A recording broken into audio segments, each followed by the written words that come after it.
Empowering women and youth is what the African Union has committed itself to as the organization concludes the high-level dialogue on the African Charter on Democracy, Human Rights and Governance. This was agreed upon in the summit held in Pretoria, South Africa.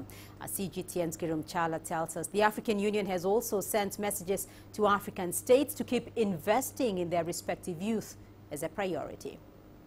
A moment of celebration.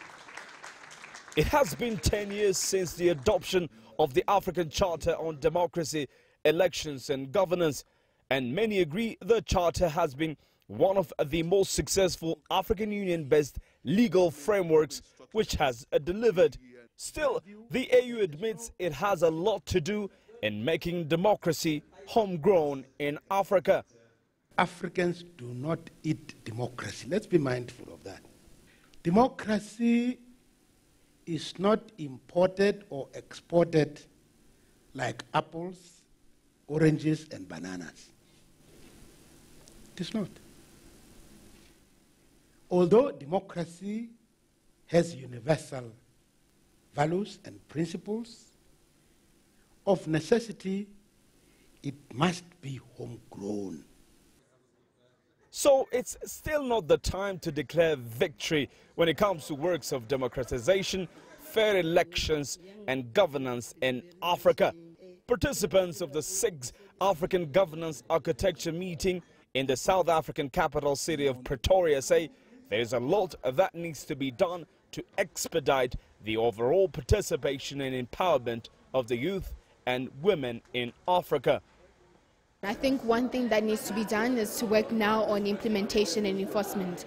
Africa, through the African Union, but even global human rights treaties by the United Nations and others have really strong frameworks and commitments that speak to women's empowerment and young people's empowerment, especially bringing them into the decision-making spaces. So in terms of the frameworks, the normative frameworks that are there, they're really good. The problem is that many of our countries sign to these commitments but do not go back home to implement. They do not go back home to align them to the national priorities. This whole ad hoc tokenistic way of engaging young people in talk shops that reiterate the same old things is taking us nowhere. Let us formalize the engagement. Let us give them an actual meaningful role in decision making across all levels. And the principle of intergenerational equity, let it not just be things that are enshrined in charters and documentation. Let it be seen with time-bound, costed, effective implementation framework. Through Africa's governance architecture, the AU says it's working to guarantee the role of women and youth in Africa's development. The idea is how do we harness and take advantage and leverage the demographic bulge that we have, but also the demographic advantage of women. A combination of the women population and the youth population on the continent is more than half of the total population.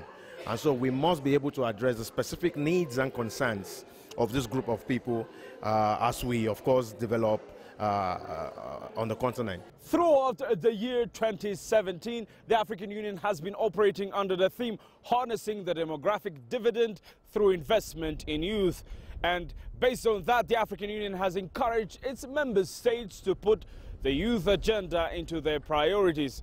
Equally important now, according to experts, is sustaining that commitment in the years to come for an overall continent-wide success in seeing African youth play an instrumental role in transforming the continent.